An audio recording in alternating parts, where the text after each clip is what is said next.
Oh, I knew looking at the camera. Is that where okay, I just want to make sure I'm here, bro. You good now? Yeah. You sure? Yeah, let's get it, bro. All right. You ready? You ready for this? Hello, audience. 2021 Cincinnati Bengals NFL Draft Recap and Draft Grades. I'm CPGM Headley. This is CPGM Drew. CouchPotatoGM.com, the website. Got a relaunch coming in July. Couch Potato General Manager, the YouTube channel. You know it because you want it. Yes. And we're going to talk about the Bengals, man. Let's just talk about Jamar Chase at the top, the fifth pick in the draft. Yep. No surprise there. Well, it was a debate. It was. Because we have a video out. Was it going to be Sewell, Jamar Chase? They went Jamar Chase to match him up with possibly Pitts, but we know what happened before yeah, that. yeah. So, You know, right. Falcons scooped them up. So what do you think, man? You think they made the right decision? We back there again, bro. At the top, man. I'm not mad at the pick. I understand why they went there. Obviously, you know, we're pairing. And here's the thing, you have Joe Burrow in the house. He's talking to GM. He's talking to the owner. He knows who Jamar Chase is. He's able to speak to them and say, "Hey, this is the guy that we want." And you know, from all intents and purposes, when you look at when you look at the entire picture of what the Bengals did in this draft, they're comfortable with their tackle, their right tackle, their tackles. Period. Obviously, got Jonah on one side and Riley Reef on the other.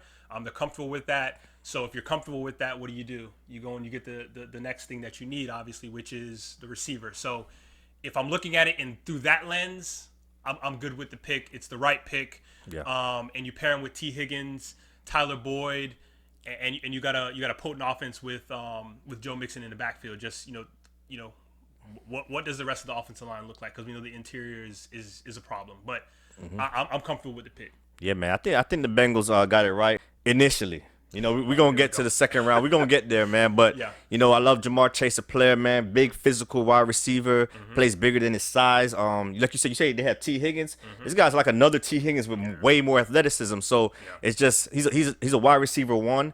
And match him up with Joe Burrow. It's going to be a lot of fun offensively for the Bengals if they could protect. You said they're comfortable with those tackles. But we're going to see, man. I think Joe Burrow's probably going to be running for his life a lot. You know, I know Riley Reef is he's better than Bobby Hart from State. There you go. It's an improvement there. So not mad at that Jamar Chase pick. Man, listen, Jamar Chase's best quality obviously is when the ball's in his hands, and that's, you know, we know Joe Burrow's going to get him the ball in his hands so he can do the damage afterwards. It's going to be exciting to see what this offense does with all the weapons that they have, because it looks like most teams are kind of loading up on the offensive side of the ball to get ready to try to make a run. So that's a grown man right there. Call him the next Dez, baby Dez. That's what we calling him. I don't know. Some people like this. I heard this. It was Steve Smith was the comparison. That's physical, man. Physical. Yeah, he's a physical guy. You know what I like about him, man? Like thinking about it some more. Just praise him, man. Is like how he stacks with DBs. He could get past them, stack them, ball in the air, high point. He could do all of that, man. So it's gonna be a lot of fireworks with him and Joe Burrow this year. And I think the only way you could slow him down is put a man right in front of his face and bump him. Try to not let him get into his routes, because if he's out there free and he catches the ball in space, you could take it to 6. All right, so round 2, the Bengals pick 46, and they chose Jackson Carman, offensive tackle out of Clemson. And this is where things went off the rails. Okay, a little bit, They went off the rails because there was Tevin Jenkins. Yeah, but let's back up though. They did something before they selected him. They traded back. They had Notre Dame tackle out there. They had your boy Tevin Jenkins out there. And I thought Tevin Jenkins all day. I'm like, oh, they passed up on Sewell, but they could lick and get Jenkins to match with Chase. And it would have been all made up. Everything would have been all made up. We good to go. Hugs and kisses. But what they did, they traded back. Those tackles got picked.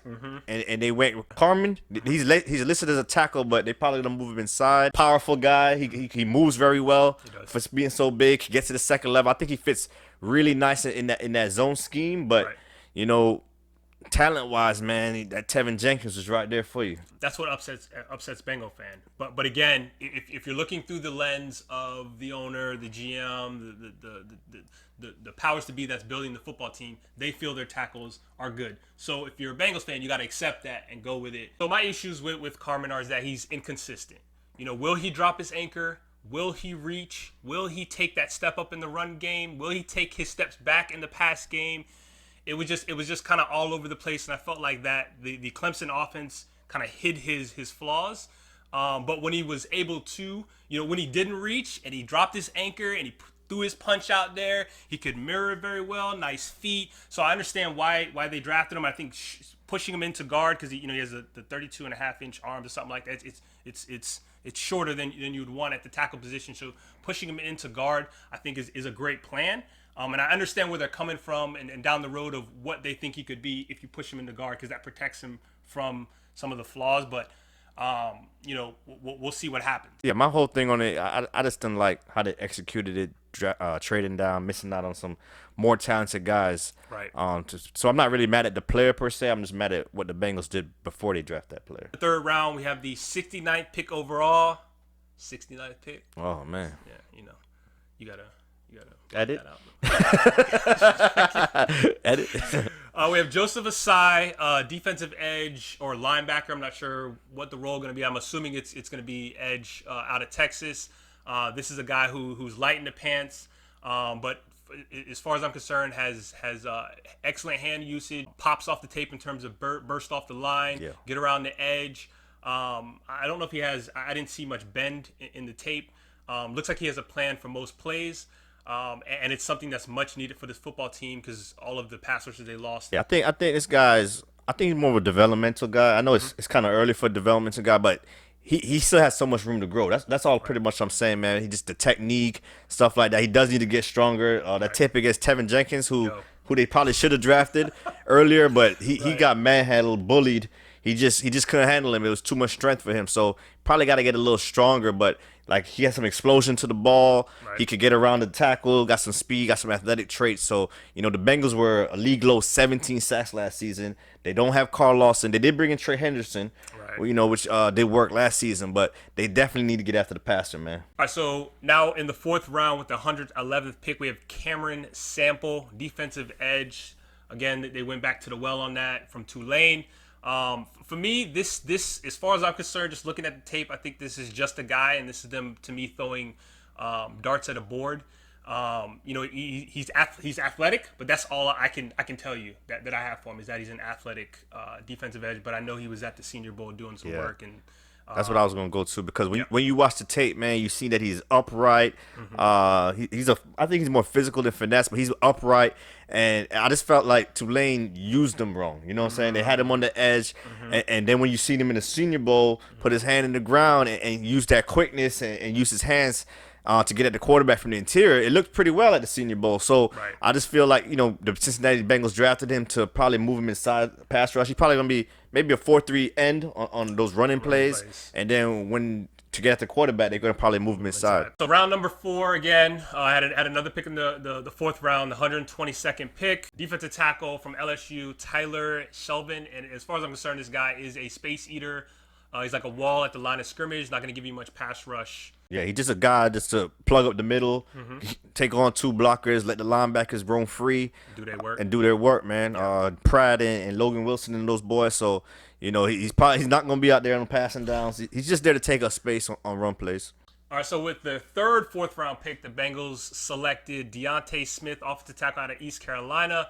And I'm going to be honest with you, watching the tape, wasn't really impressed. I know he has obviously the length and the good feet. But the issue with him is that top end body. Just watching some of the snippets from the Senior Bowl practices. He would latch to whoever, whether he was playing inside or outside, because he was moved into guard. He would end up holding towards the end of the drill, pulling the guy down. That usually when that happens, it's either it's because your technique is off, or lack of strength. Yeah. And so the big thing with him is his body shape is narrow, and it's kind of a funny shape, and so will he grow into that body? I don't know. Yeah, that's what the Bengals are probably hoping for, growing into that body, using those long arms, coaching him up on that technique issue. Right. He'll probably start off as a swing tackle. Definitely, he got a position flexibility, could slide inside. He can get to the second level, fits in that scheme. It's going to be a competition out there, man. A lot of interior players in Cincinnati, and we're going to see who's going to be starting on week 1 for them. Just keep throwing darts at the board. All right, round number 5, they got that sexy kicker out of Florida. Oh, I just seen him miss a kick, man. Come LSU on, bro. game. Don't do that, bro. Don't In do the that. fog? I'm just we can't talk too much about can't when your boy threw the shoe.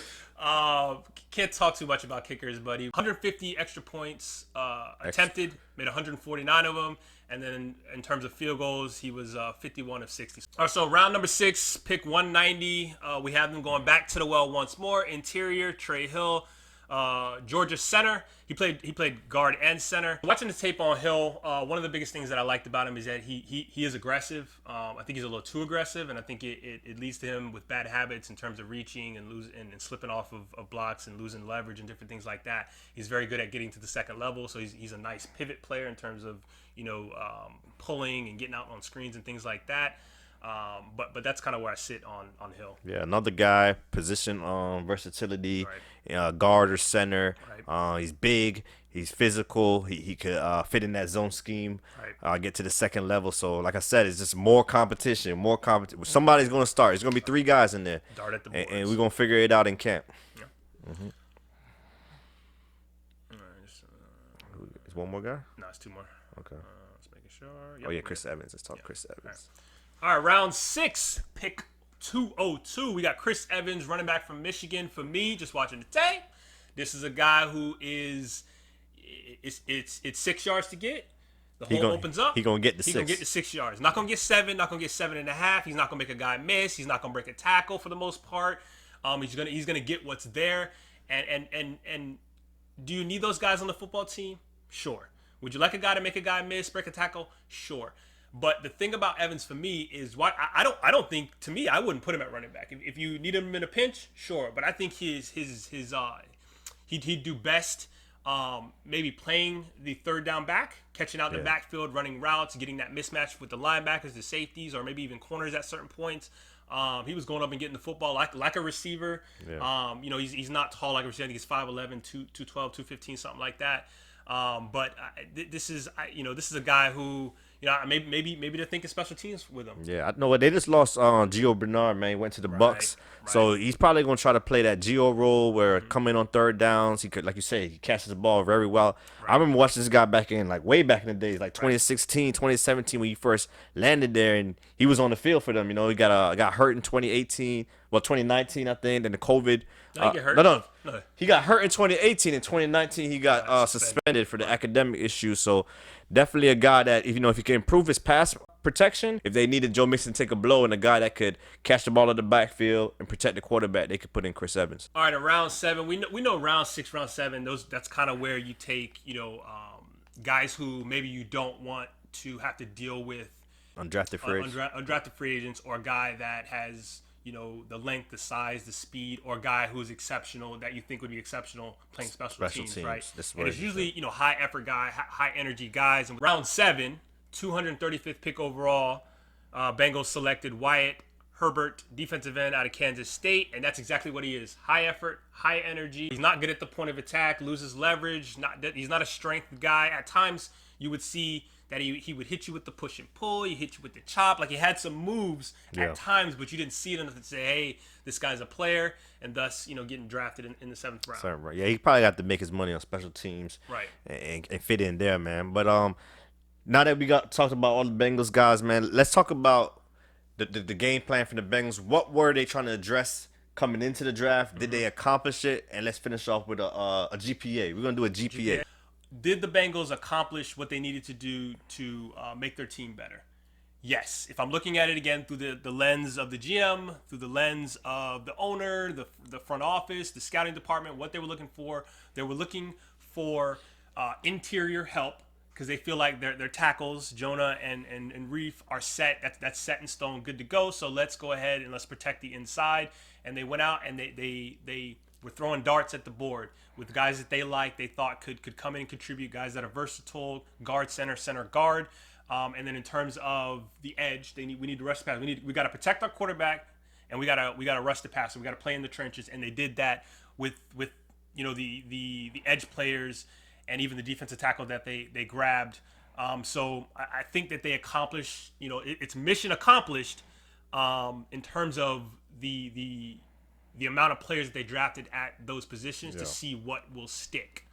Yeah, I think they left a little meat on the bone, man. Right. They in terms of talent, man. They like I said, they addressed what they needed. They needed to protect Joe Burrow. They drafted a lot of guys that could play offensive line, interior, and they needed to get after the quarterback. Lead low, 17 sacks last season. So they drafted some edge rusher, and a guy that could rush from the inside. So I like what they did in terms of the positions they were drafting. It's just the players, the talent, that trade down in round 2. That's what really did it for me right there. So overall, you know, I give the GPA. You ready for the GPAs? Yeah, don't. I'm scared. You know, you was in college, bro, and you go into the website. You was like, Lord, please, Lord, come on, help a brother out. What was it looking like? What's the Bengals looking like? Man, I'm gonna give him a 2.5 GPA, man. 2.5? Yeah, 2.5. A C. You gonna give him a C? I'm gonna knock it up, bro. I'm gonna give him a 2.75 GPA. But please let us know what you think of the video. Like, subscribe, comment down in the comment section. Let us know what your GPA for the Bengals are. What did you like? What did you not like? Are you on board with in terms of, you know, the thought process of protecting the inside versus the outside of the offensive line?